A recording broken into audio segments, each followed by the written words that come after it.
So here's a picture of Donation Marie Joseph de Vermeer Vicomte de Rochambeau. Aw, look at his delicate features. Aw, look at those curls. And look at that hair. Is that his real hair? It looks a little nappy. It's probably a wig though, right? Or is Rochambeau part black? The French shot and drowned them hundreds at a time, and not only shot the rich, but confiscated their property. By early March, the mulatto South was in full insurrection, but the Spaniards in the West and La Plume still stuck to the French. Rochambeau received all 20,000 men after Leclerc's death, but by now Dessalines was ready. Rochambeau drowned so many people in the Bay of Le Cap that for many a long day, the people of the district would not eat the fish. Following the example of the Spaniards in Cuba and the English in Jamaica, he brought 1,500 dogs to hunt down the blacks. 1,500 dogs, 1,500 pit bulls, 1,500 dogs to hunt down the blacks. The day they arrived, there was a fete. I guess some sort of party. Let's take a look. The Beard, the English author, says that the white ladies of Le Cap went down to meet the dogs the day they were landed and greeted them with kisses. So the white ladies of Haiti went down to kiss the pit bulls, the 1,500 pit bulls who were sent there to go eat all the black people, to go eat the black man, woman, child. In the grounds of a former Jesuit convent, an amphitheater was constructed, and on a certain day, a young black was led in and bound to a post, while the whites of Le Cap, the women in brilliant costumes, sat waiting. And to Saint had shot Moisey, or Moise, and the blacks of Limbe, Dondon, and Plaisance for their hostility to these very people. To the sound of martial music arrived Rochambeau, surrounded by his staff. But when the dogs were let loose, they did not attack the victim, Boyer, chief of staff in place of the dead Duga. And the dead Duga jumped into the arena and with a stroke of a sword could open the belly of the black. At the sight and scent of the blood, the dogs threw themselves on the black man and devoured him in a twinkling. When the applause ran round the arena and the band played to encourage him, and a liking for blood, blacks were daily delivered to them until the dogs, though useless in battle, would throw themselves on blacks at sight. The French burned alive, hanged, drowned, tortured, and started again their old habit of burying blacks up to their necks near nests of insects. It was not only hatred and fear, but policy. If France wishes to regain San Domingo, she must send hither 25,000 men in a body, declare the Negro slaves, and destroy at least 30,000 Negroes and Negresses, the latter being more cruel than the men. These measures are frightful but necessary. We must take them and renounce the colony. Whoever says otherwise lies in his throat and deceives France. This is a letter from Le Cap, October 6th. Interesting enough, Rochambeau fought in the American Revolutionary War with his father. He was a secretary to his father in the winter 1781 to 1782 in Williamsburg, Virginia. So he was his father's secretary during the war. Not for sure what he did, if they were victorious or if they helped, but Rochambeau, he was there.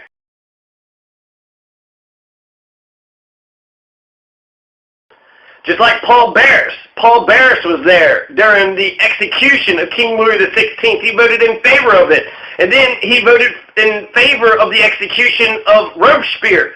So he was against the extremists of the Royalist faction. He was against the extremists of the Jacobin faction.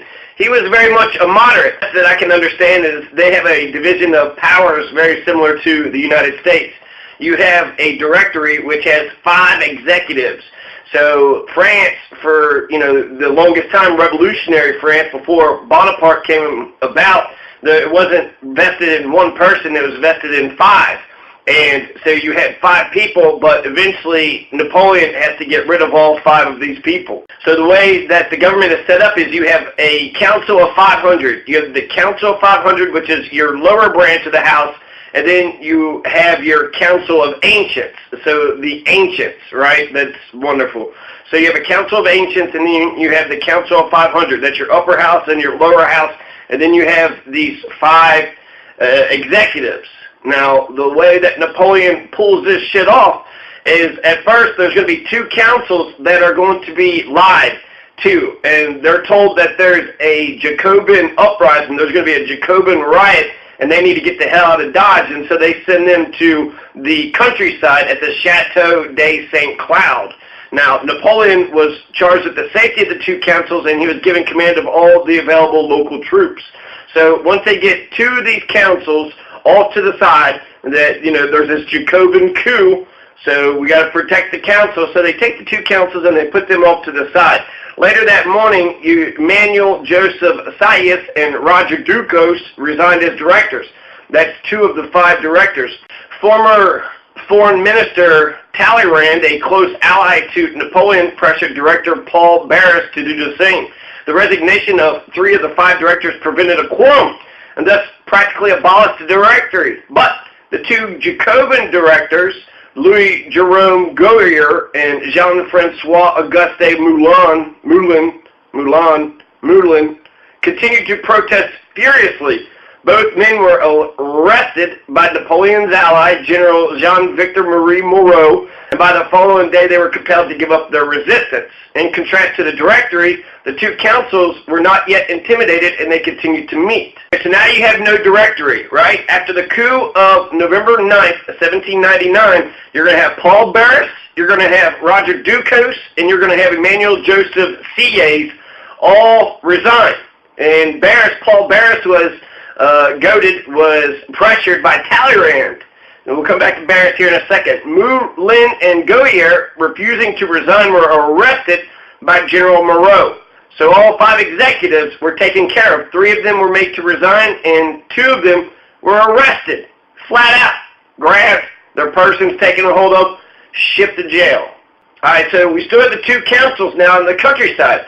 So even though the executive branch is totally gone, and it's a military dictatorship, these 2 councils represent a threat of some kind of Republican government, some kind of government of, by, for the people, instead of just a military dictatorship. Now, we'll get back to that in a second. Now, I want to talk about Barras, okay? So, Paul, Francois, Jean-Nicolas, Vicomte de Barras, Paul Barras, okay? So, Paul Barras, he's a French politician in the French Revolution. Paul Barras is the main executive leader of the Directory regime from 1795 to 1799. So the same term that John Adams is Paul Barras. Paul Barras ran France the same time that John Adams was running the United States. Paul Barras had a 4-year term. John Adams had a 4-year term. When the French Revolution, the first outbreak, happened in 1789, he advocated the democratic cause. He wanted a government of, by, and for the people, and he became one of the administrators of the Var. In June 1792, he took the seat in the High National Court at Orleans. Later in that year, at the outbreak of the French Revolutionary Wars, Paul Barras became commissioner to the French army, which was facing the forces of Sardinia in the Italian peninsula, entered the National Convention as a deputy for the Var. In January 1793, he voted with the majority for the execution of King Louis XVI. Later on, he's going to meet up with Napoleon Bonaparte at the siege of Toulon.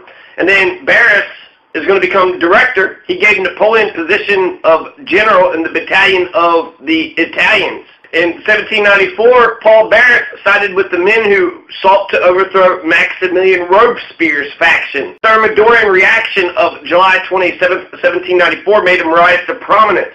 And the next year, when the convention felt threatened by the malcontent National Guards of Paris, it appointed Paul Barras to command the troops engaged in its defense.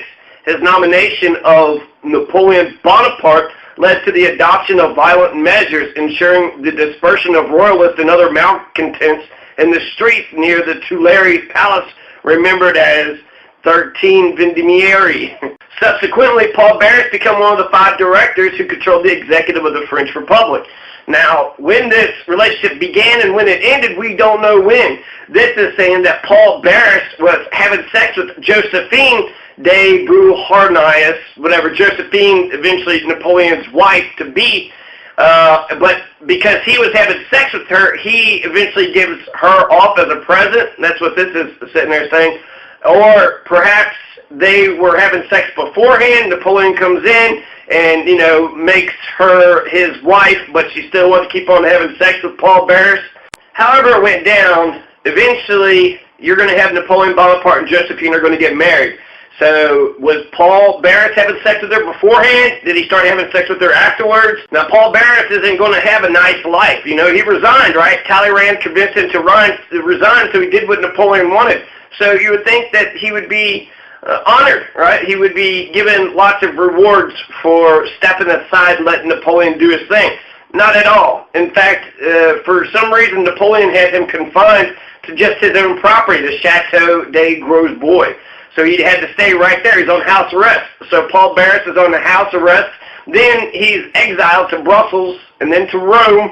And ultimately, in 1810, he's interned in Montpellier. He was set free after the fall of the empire, and he died in Chaillot, nowadays in Paris, and was interred in the Père Lachaise Cemetery. Although a partisan of the Second Restoration, Paul Barras was kept in check during the reigns of Louis the 18th and Charles the 10th, and his memoirs were censored after his death. What did Paul Barras see? What did Paul Barras believe? What was Paul Barras' legacy? We'll never actually know what the man himself said, since his papers and his works were deleted from history. The point of me mentioning Paul Barras is that he's the executive. He's the president, prime minister, whatever you want to call him, governor general, the leader. Paul Barras is the leader of the directory. There's five-person executive council, and Paul Barras was the most influential one. He was the most powerful one. He was the most important one. So Napoleon deprived Paul Barras of his commission, of his term. But it didn't matter anyways. She was able to provide 2 children for her first husband, Alexander de Beauharnais, but she wasn't able to produce any children for Napoleon, and Napoleon's going to have to divorce her and marry someone else in order to produce an heir. Because Napoleon is totally against the revolution. He's a reactionary. He's pro-slavery, wants to reinstitute slavery, and he's going to bring back the monarchy. The monarchy. Hereditary succession, right? The person who should lead the country is the son or daughter of the king. Well, why? Well, because the king took power, so we're just going to keep letting that, family have all the power. Just because we don't know how to control and govern ourselves. Josephine's first husband, Alexander de Beauharnais, was guillotined during the Reign of Terror. So, that's one way to lose your husband. Josephine was born in Martinique, which would be an island in the Caribbean, and she was born to a wealthy white Creole family that owned a sugarcane plantation. She grew up on a plantation. She grew up around slaves. It kind of makes me think of George Washington. Upon George Washington's death, he frees his slaves, but not Martha Washington. She wasn't going to give up her slaves. She kept her slaves. In fact, she wanted to keep George Washington's, but she was afraid that they would rise up against her. So only when she was possibly threatened with an uprising, then she was like, okay, you can be free. But only then. She kept her slaves. She didn't give a shit about her legacy. She didn't care about what was right and what was wrong and how history would look at her. She wanted free labor. She wanted free service. And the society said, it's okay to do this to black people. She said, that's A-OK by me. Martinique today is still considered an insular region of France located in the Lesser Antilles in the Eastern Caribbean Sea. And there's about a population of 385,551 inhabitants as of January 2013. Martinique is just like Guadeloupe. It's an overseas region of France consisting of a single overseas department. So Louis Gohare, eventually he was, what they're telling him to resign his office. He was like, absolutely not. This is Napoleon Bonaparte's coup d'etat. So he was fighting the coup d'etat. No, I'm not going to resign my office just because you're going to force me, you're going to twist my arm. And he sold an audience with Bonaparte at the Tuileries Palace and attempts to save the Republic. Well, let's sit down and let's talk about this. Well, okay, they did that. Same thing with St. Louverture. They put him under arrest and escorted him to the Luxembourg Palace. Upon his release 2 days later, he retired to his estate at Ibon. So he is put on house arrest. You stay in your own house. You don't leave your house. Louis Gohare will actually have a better fate than Paul Barras because this Louis, Gohier, Fucking French. Goyer. So Louis Goyer was made consul general at Amsterdam in the Batavia Republic by Napoleon in 1802. And on the union of the Kingdom of Holland with the French Empire, he was offered a similar post in the United States. So he resisted, but he didn't have the same fate of Paul Barras. Louis Goyer, a Jacobin, fought back and was able to get him a better position. Okay, so let's talk about the coup d'etat. So you have 18 Brumaire, right, because the French revolutionaries wanted to change the entire calendar year and make year 0 the year of the revolution. And so that's why we use their dates when we talk about this. So November 9th, 1799, Lucien Bonaparte, who is Napoleon's brother, falsely persuaded the councils that a Jacobin coup was at hand in Paris, and he told them to depart for the safety of the suburban Chateau de St. Cloud. Napoleon was charged with the safety of the two councils and given command of all the available local troops. That happened November 9th, 1799, but he still doesn't have all the power because these two councils, even though all 5 of the executive directors of the directory had resigned or was arrested, you still had these two councils who are meeting. So how are they going to get rid of these two councils? The Council of the Ancients and the Council of 500. So you had the legislature to deal with.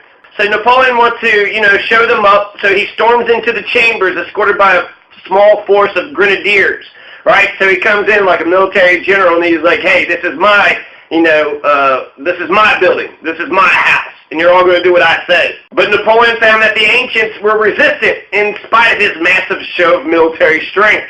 He was met with heckling as he addressed them. They were sitting there telling him about home truths and that the Republic now has no government. There's no government for the Republic because you just came in here like gangbusters and you're saying, let's dissolve the legislature, let's dissolve the ancients, let's dissolve the Council of 500, let's have no parliament that is the representative body for the people. And the revolution's over, Napoleon. People, the ancients were shouting that out. The revolution is over. If you keep up what you're doing, Napoleon, the revolution's over. One deputy had called out, what about the Constitution? And Napoleon said, oh, listen to you. Well, look at the other parliamentary coups, the constitutions. You yourself destroyed it. You violated on 18 Fructidor. You violated it on 22 Floreal. You violated it on 30 Prairial. It no longer has the respect of anyone.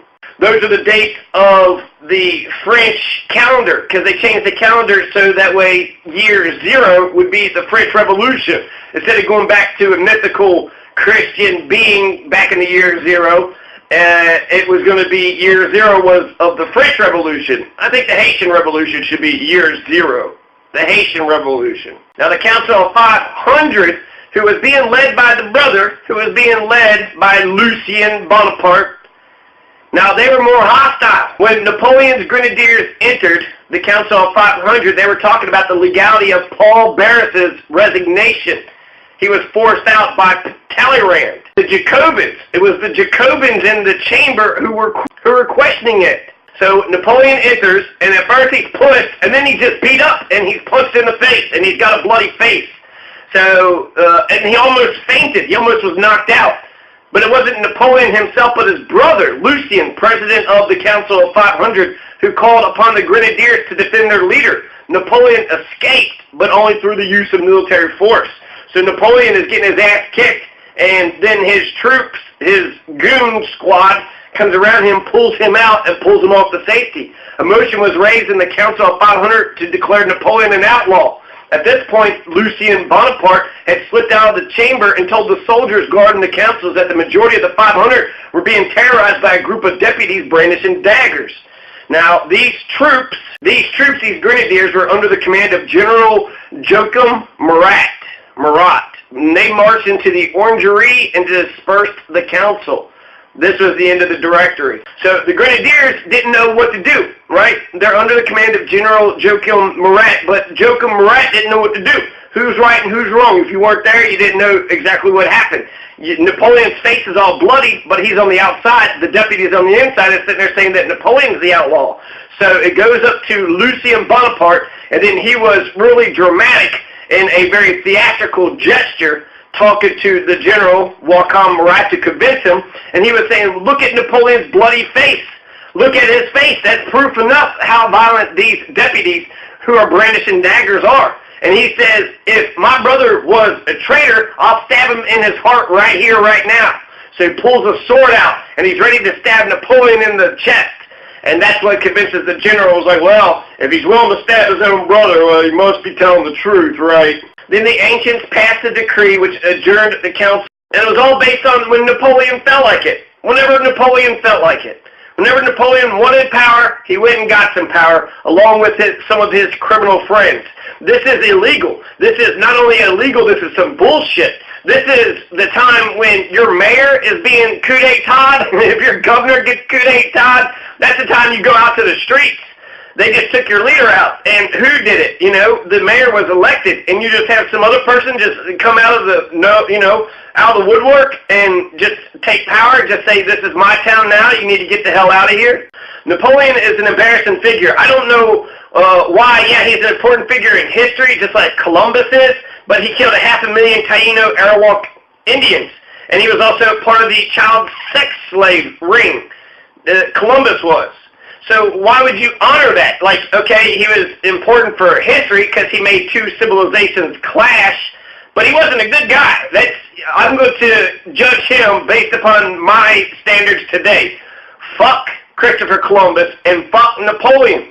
He wasn't sans culottes. He very much had culottes. Napoleon did not represent the heart of the revolution. He was the death of the revolution. He was in favor of the monarchy. He was in favor of the hereditary succession principle, meaning the son of the king or queen gets to be king or queen. And that's until the day they die. Till everybody dies, they're just always going to be ruled by this royal family that took a bunch of power away by bloodshed, or by bullying, by arresting people and intimidating people and coercing people to sign over their commission, or twisting their arm and forcing them to resign, by having a big display of militarism. Now, I will give them some credit. It wasn't a bloody coup. In fact, it was a bloodless coup. Nobody got killed. Nobody died. So it was less bloodless than the Bolshevik revolution. The Bolshevik revolution was nearly bloodless. 6 people got shot, I think, but the Civil War was very bloody. But the revolution itself was relatively bloodless, but Napoleon's coup d'etat was bloodless. So his bloodless coup d'etat overthrows the Directory, overthrows Paul Barras and the other 4 directors of the Directory, and it replaces it with the French consulate. Where does this come up? Where does this come from? Well, it comes from Roman times. Napoleon is using the term the first consul to bring back the Roman sort of, strength. He's bringing back the monarchy. He's bringing back the military dictatorship. He's an anti-revolutionary. He's an imperialist. He's in favor of the reinstitution of slavery. And the abolition of slavery would be the French Revolution's height. That was the height of the French Revolution. They abolished slavery. My God, that's amazing. One of these imperialist nations between Spain and England and Portugal and Sweden and, all these imperialist colonies and these empires to be. France was the one who said, no more slaves in our colony. It was revolutionary France. February 4th, 1794. So there's no elections. Napoleon Bonaparte isn't elected to power. He doesn't have any democratic legitimacy. The people did not choose him. It was just some asshole that came out of the woodwork from out of nowhere who was in a position to go ahead and just take over. It would be like the bailiff. Okay, so if you're in a courtroom and the judge is the one that usually has the power, but if the bailiff just goes crazy and he goes, okay, judge, you get in your chambers and you stay right in there. And he arrested him and he says, okay, I will not release you until you sign on this piece of paper that you resign. That you resign, that you put me, Mr. Bailiff Michael, in charge. And then the judge, fearing for his life, is going to sign this paper. And we're going to accept the bailiff now. He's the new judge. And it's not just for the judicial system. It's for the entire country. For the entire nation. Another thing that's remarkable was that they were still at war. Revolutionary France was at war with England and Austria. So he did a coup d'etat during wartime. During wartime, isn't that treason? That's treason. That was very ballsy. So it was bold, and nobody stood up against him. The Council of 500 and the ancients actually signed off on this and said, okay, you're the provisional government for 3 months. We'll let you get your shit figured out, and then we'll convene in 3 months later. And so Napoleon changes everything. He only takes a few of the deputies from the two houses, the Council of Ancients and the Council of 500, and then he writes a constitution, which was a very short and obscure constitution, and he put it before the people, and the vote come 3 million versus 1,000, like 1,500 votes.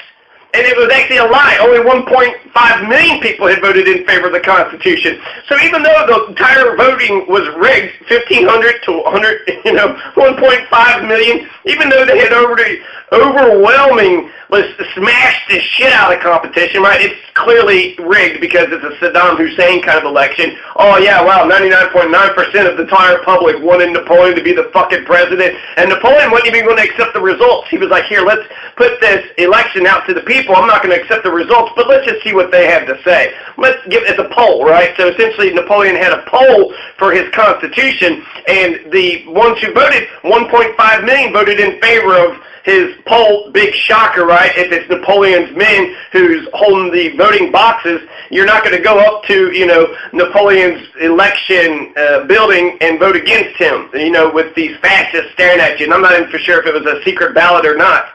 But 1.5 million versus 1,500, they lied and said that it was 3 million. No, it's not 1.5 million. It's 3 million. My God, how much more can you lie? It's like, it's already ridiculously it's already bullshit because it's so ridiculously one-sided. They just overly, the scales are already tipped over, and they went ahead and just kicked the scales off the cliff down into the gully in the Grand Canyon. That's what they did. It's such bullshit. It was such a lie. No democratic legitimacy whatsoever. Napoleon chose himself to be the fucking king, and then later on he's going to make himself emperor. He's going to go and invade this country and that country, just keep on invading countries until eventually he's defeated and, stuck at Waterloo or whatever. He dies at Waterloo or Elba, I don't know. He loses in 1815, so he's going to keep on, invading all these different countries. In terms of Haiti, how this relates to Haiti, because I'm talking about the Haitian Revolution, is when you compare Toussaint Louverture to Napoleon.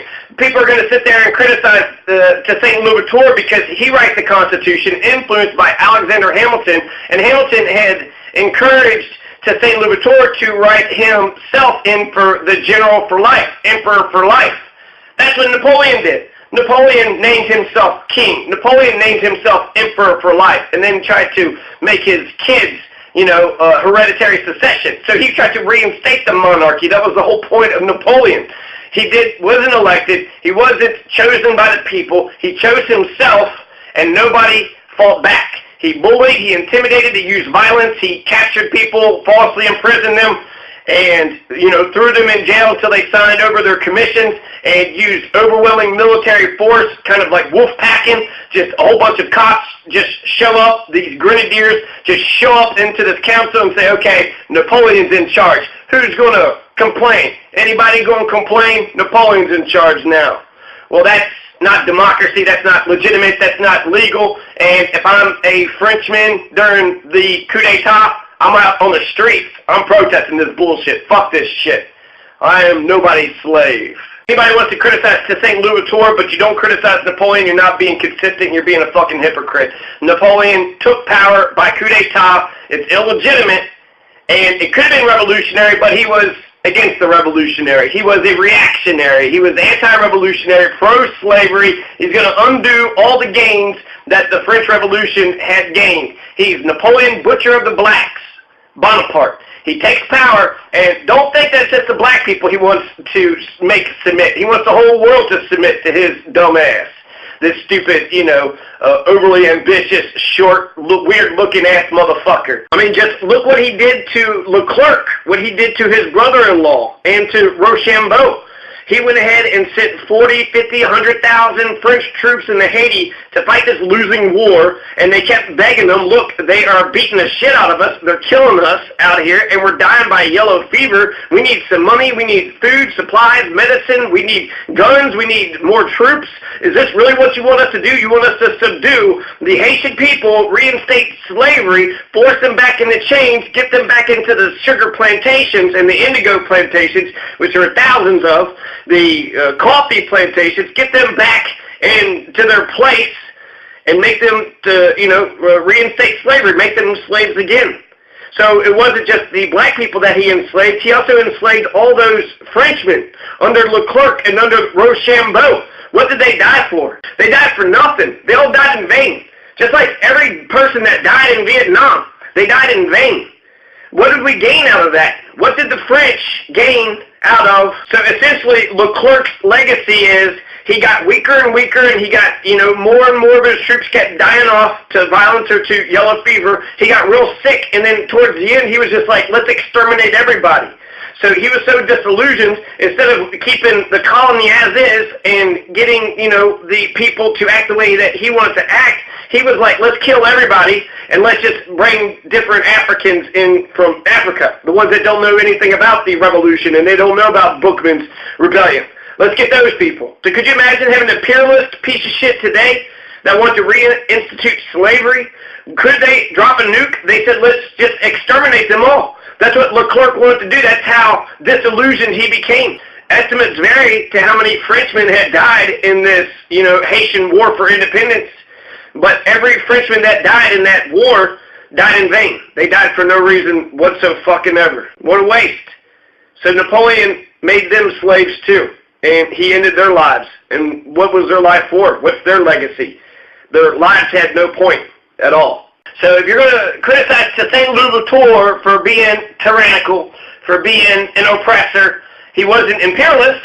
He wasn't taking over countries, but that's because he lacked a navy, and that was one of the biggest setbacks for his military and for his revolution. And he also loved Napoleon. He really wanted Napoleon to love him too, so he had a Stockholm syndrome going on.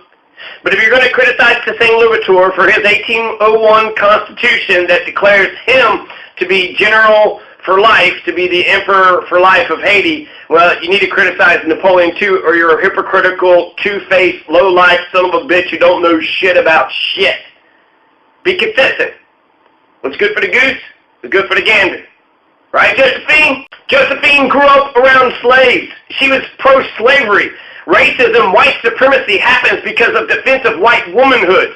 So whereas the men are barbaric and doing all these barbaric things, when I hear about the women giving kisses to 1,500 pit bulls who came to chew all the black children into pieces because they're so scared and they're just simple little fragile white women who their entire livelihood is dependent upon the oppression of lots of slaves so they could sit around and do shit, drinking, sipping tea and having their little tea parties while the black men, women, and children are out in the fields slaving it up and getting whipped and beat up and one of them dying every once in a while through exhaustion or just getting whipped to death or just being murdered just for the fun of it, just for the fuck of it.